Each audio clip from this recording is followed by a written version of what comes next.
Here I have Nokia C20, and today I'm going to show you how to take screenshot on this device. So firstly, you have to open the screen which you want to capture. For example, it could be apps list, and then to take screenshot you have to hold down power key and volume down at the same time for about a second, like this, and that's how you can take screenshot.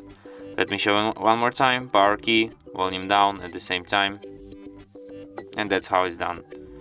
You can find your screenshot in gallery, in the screenshots folder. And from here you can share, edit or delete your screenshots.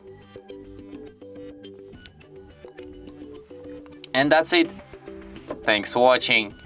If you find this tutorial useful, don't forget to hit that like button and subscribe to our channel.